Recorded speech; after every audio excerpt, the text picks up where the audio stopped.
Pour vous faciliter la lecture de ce débat, nous l'avons découpé en 6 grandes parties. La première regroupe l'étude faite pour le Salon Industrie Lyon sur l'état de l'industrie française et ses perspectives 2013. Un préambule avant l'intervention de Pierre Gattaz, président du groupe des fédérations industrielles et président du directoire de Radial, qui nous parle d'adaptabilité des entreprises. Avant de rentrer dans le vif du sujet de ces Smart Industries, Catherine Goudenech va nous présenter des derniers chiffres sur l'industrie. Je crois qu'ils ont été finis hier soir, si j'ai bien tout compris. Semaine dernière. Les dernières réponses datent de jeudi. Mais je me tourne d'abord vers Sébastien Gillet. C'est vous qui avez commandité cette étude sur l'industrie pour le Salon Industrie. Pourquoi avoir une telle initiative ? On l'a fait l'an dernier pour la première année avec Catherine. Et on avait simplement envie déjà dans un premier temps de créer des vrais liens avec nos visiteurs industriels. C'était une première idée qu'on avait pu avoir l'an dernier. Deuxième idée, bien sûr, c'est d'avoir une vraie température des industriels, donc avoir une perspective, en tout cas, de l'édition 2012, d'un bilan 2012, et puis après se projeter un petit peu plus loin sur 2013, sur les projets d'investissement, dans l'innovation. L'étude, en tout cas, nous a permis de répondre à ces questions. Et le troisième volet de cette étude, en tout cas, nous permettait d'axer notre stratégie de communication, parce que quand vous organisez un salon, c'est quand même important de répondre à des questions. Et cette étude nous a permis, en tout cas, d'affiner notre stratégie de communication, nos messages envers ce visiteur. Alors là, c'est la deuxième année. Je sais que l'an dernier, un des messages, c'était l'innovation. Les entreprises voulaient innover. Quel est le message que vous avez retenu cette année ? Il y a toujours l'innovation. L'innovation est une vraie thématique, en tout cas, du Salon de l'Industrie, mais aussi pour l'industriel. Je crois qu'aujourd'hui, l'innovation, c'est le vrai reflet de l'industrie. Quand vous avez un salon qui fait 850 exposants et on a quasiment 100 participants entre innovation, j'ai envie de dire que l'industrie, quand même, se porte pas trop mal. Et les gens, en tout cas, sont toujours tournés vers le futur. Donc, c'est toujours une thématique qui sera présente, bien sûr, en 2013, avec la formation, parce que la formation est un vrai problématique au niveau des exposants et des visiteurs. Et elle sera aussi mise à l'honneur par différentes animations. Alors, petite page de pub sur le salon. Vous attendez combien de visiteurs ? 20 000 visiteurs. Donc, ça se déroulera du 16 au 19 avril. C'est 850 exposants. En France, bien sûr, il y a des différents salons qui touchent l'industrie dans sa globalité. Nous, on est le seul salon transversal touchant l'ensemble des filières de l'industrie en France et qui se déroule à Lyon, première région mécanicienne de France. Alors, Catherine Goudenech, cette année, l'échantillon d'entreprises était de combien ? Vous avez questionné combien d'entreprises ?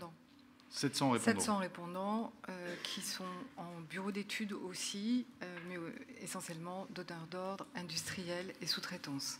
Donc on est sur toute la filière et sur tous les secteurs de l'industrie. Alors je me rappelle que l'an dernier, sur l'étude de 2012, on avait 30% des industriels qui voyaient l'année 2012 positivement, 24 négativement, si j'ai bonne mémoire, le reste voyant une année plutôt stable. Comment ça se présente en 2013 ? C'est la première question que nous leur posons, c'est un peu la mise en bouche du questionnaire, c'est comment évaluez-vous le contexte économique en France ? Et la réponse est très ancrée dans l'actualité, puisque les dernières réponses datent de la semaine dernière. Ils sont 57% à estimer que le contexte économique est défavorable. Et c'est un contexte qui est donc jugé majoritairement défavorable, mais surtout dégradé par rapport à l'année dernière, et où ils étaient 38% à juger ce contexte économique défavorable. On est sur une question de contexte, on n'est pas sur une question de où en est leur carnet de commandes et leurs investissements. Ça veut dire que la perspective est plutôt défavorable. Tout à fait. Mais les carnets de commandes, ça ne se retrouve pas ? C'est-à-dire que pour eux, c'est différent de ce qui se passe. Quand on leur pose la question qui vient juste derrière sur où en sont vos carnets de commandes, là on est en revanche sur 52% de stabilité ou de progression. Donc on est sur une tendance beaucoup moins pessimiste que le contexte qu'ils évoquent juste avant.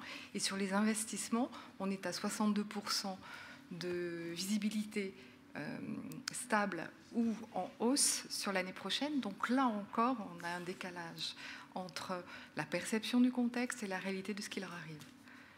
Et au niveau de l'innovation, je sais que l'an dernier, il y avait à peu près poids pour poids.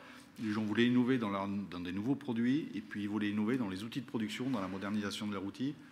C'est la même chose. D'abord, il est important, il me semble, de signaler que l'innovation est importante pour eux puisqu'ils considèrent à 95%, donc ça transcende, j'allais dire, tous les secteurs, que une entreprise innovante est une entreprise plus performante.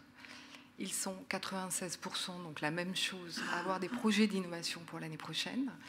Si l'année dernière, c'était très axé sur l'offre et les services, c'est toujours le cas pour environ 39 ou 35% d'entre eux, mais cette année monte de manière très forte à 51% l'innovation des process de fabrication interne.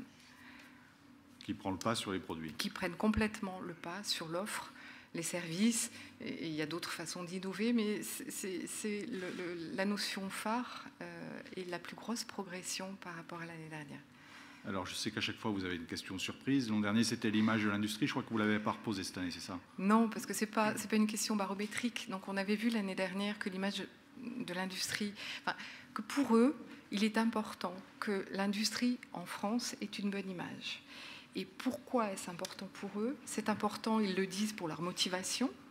Donc, c'est quand même une valeur intéressante.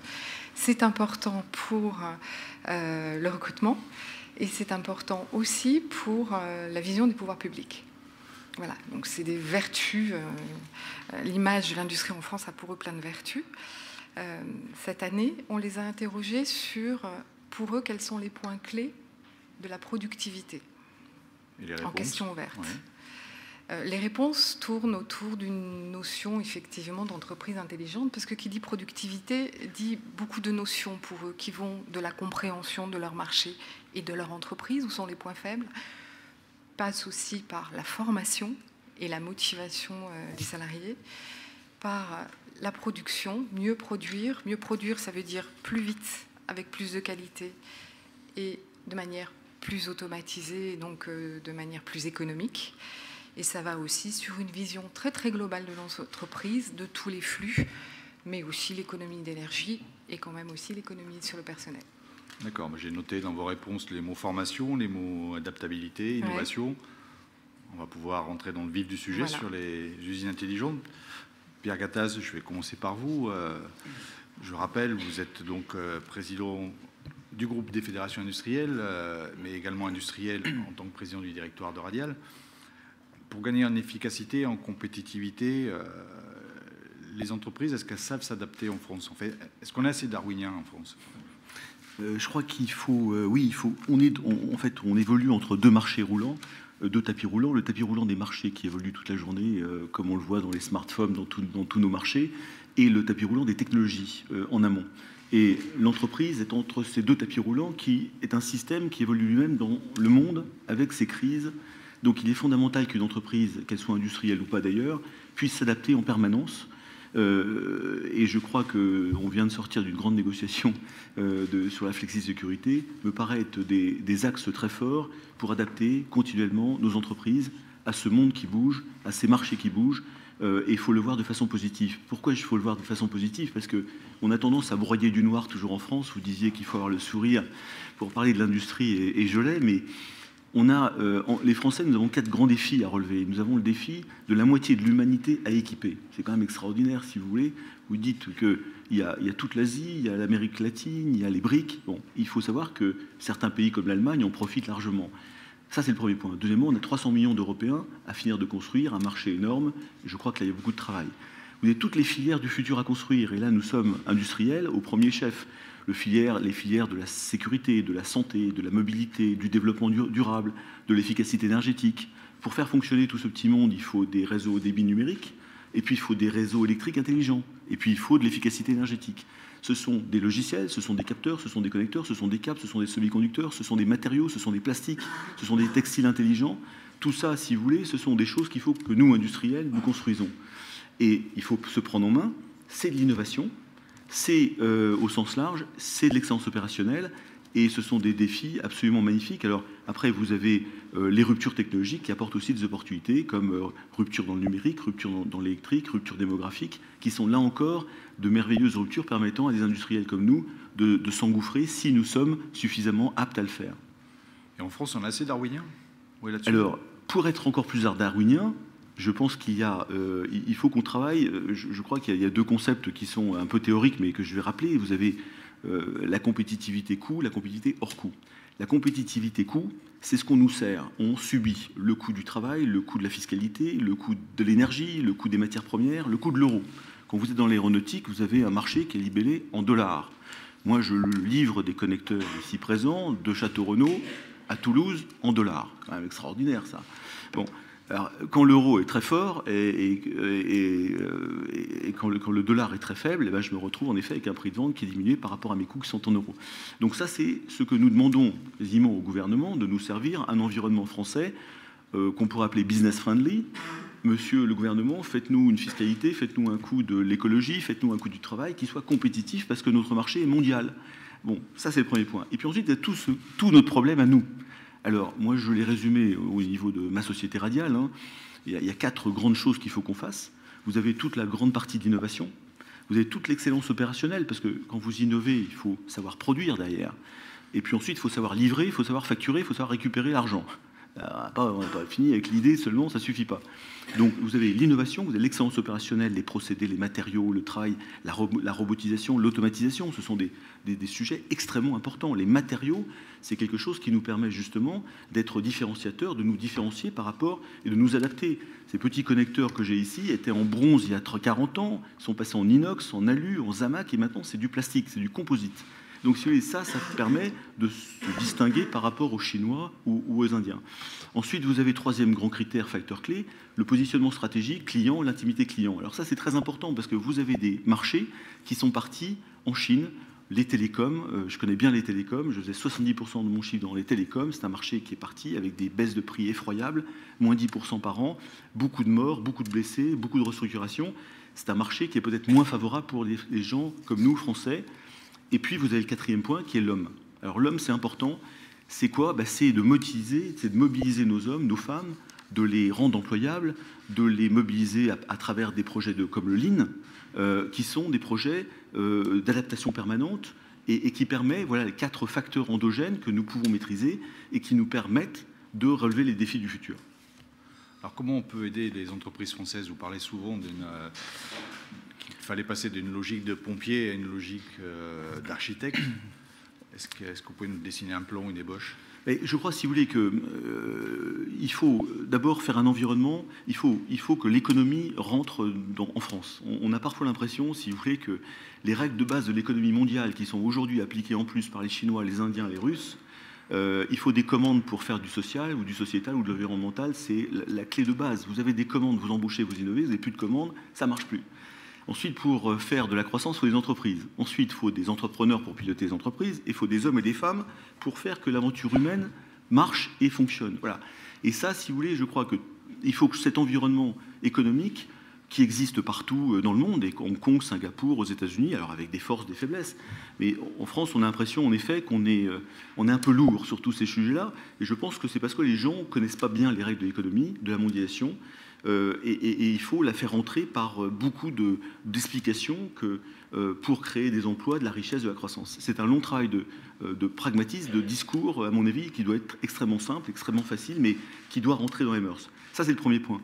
Ça, c'est l'environnement business-friendly. Donc, qui va avec? Vous avez la simplification de la réglementation fiscale, sociale. Il faut absolument que la fiscalité ne bouge pas dans tous les sens. Il faut qu'elle soit sereine. Il faut qu'elle soit stable, parce que quand vous êtes dans une logique industrielle, vous construisez une usine, ça dure 30 ans, une usine. Un équipement, c'est 10 ans. Si ça bouge dans tous les sens, sur les taxes, les charges, l'amortissement, etc., mais vous n'allez pas en France. Vous la mettez au Maroc, vous la mettez aux États-Unis, ailleurs. Je pense que cette stabilité est importante et la sérénité qui va avec est fondamentale. Et puis ensuite, je pense qu'il y a un dernier point qui est important avec la compétitivité coût dont j'ai parlé tout à l'heure, c'est la vision d'avenir. On est peut-être le seul pays où on a fait des choses merveilleuses du temps de De Gaulle et de Pompidou, avec des visions sur le nucléaire, sur l'aéronautique, sur le ferroviaire, sur les autoroutes de l'information, des choses où nous sommes des héritiers industriels. Puis ensuite, on a dit, non, c'est les règles du marché qui s'appliquent. Bon, pendant ce temps-là, les Chinois avaient déroulé un plan à 30 ans. Les Coréens, qui n'avaient rien il y a 30 ans, sont les meilleurs du monde dans des tas de secteurs. Les Allemands avancent, je dirais, de façon extrêmement organisée, structurée, avec une vision. Moi, je crois qu'il est fondamental qu'on retrouve une vision, une ambition dans certaines filières stratégiques régaliennes, et j'en ai parlé, comme la santé, la sécurité, le développement durable, l'efficacité, où là, il faut avoir une réflexion pour se dire, est-ce que ça va créer de l'emploi en France et de la croissance? C'est ça, je crois que toutes les règles qui doivent s'appliquer en France, qu'elles soient sociales, fiscales, doivent se dire, est-ce que, avec ma loi ou mon décret, je crée de l'emploi ou j'en détruis? Et ça, ce serait vraiment un bon début, je dirais, pour se dire, on peut réussir tous les défis dont j'ai parlé. Alors la fiscalité, je crois... Monsieur Bernat, Philippe Bernac, c'est un sujet aussi du comité Richelieu qui était en avant, c'est de stabiliser, j'avais noté, vous prenez la stabilité en fait de la fiscalité. La fiscalité, absolument, est un vrai sujet le comité Richelieu s'est emparé, puisque nous regroupons 350 PME et 350 patrons des entrepreneurs, et nous sommes confrontés à deux problématiques liées à la fiscalité. La première, c'est la fiscalité de l'innovation, et en particulier du crédit impôt recherche, des aides au développement des entreprises en phase d'amorçage, et dont on voit régulièrement des modifications sans beaucoup de délai de prévenance, qui fait que votre business plan que vous avez calculé par rapport à des mécanismes est à revoir complètement. Typiquement, lorsque le JEI avait été modifié il y a 2 ans, les impacts que ça avait pour des entreprises de taille moyenne dans l'innovation, on va dire que c'est une 50aine de personnes, ça pouvait aller jusqu'à supprimer 3, 4, 5 emplois dans les équipes innovation, ce qui est quand même très très significatif. Et puis bon, on va quand même reparler un tout petit peu de ce qui s'est passé à l'automne dernier, la fiscalité de l'entrepreneur qui aspire à se développer, qui aspire à réaliser un certain nombre de rêves, et puis qui un jour aspire tout simplement à réaliser, alors au travers d'une cession, d'un transfert, d'une transmission. Mais en tous les cas, on a vu que le point de l'automne dernier a finalement stigmatisé, je vais paraphraser votre papa, mon cher Pierre, le fait que la France n'aime peut-être pas forcément assez ses entrepreneurs. Voilà. Donc là, il y a un vrai problème. Le gouvernement, nous pensons, en tous les cas, bien réagi, puisque les assises de l'entrepreneuriat démarrent officiellement depuis hier, oui. Et que tous ces problèmes ont été posés sur la table sans aucun complexe et sans aucune censure. On va voir au bout de 3 mois ou 4 mois ce qui sort de tout ça. Il y a 9 thèmes de travail, dont un qui touche à la fiscalité et faire en sorte qu'on ait envie de faire de la France une terre d'accueil pour les entrepreneurs. Et moi, je rajoute surtout une terre qui sache conserver ces entrepreneurs, qu'on ne les voit pas partir au moment où ils sont en train de réaliser leurs investissements.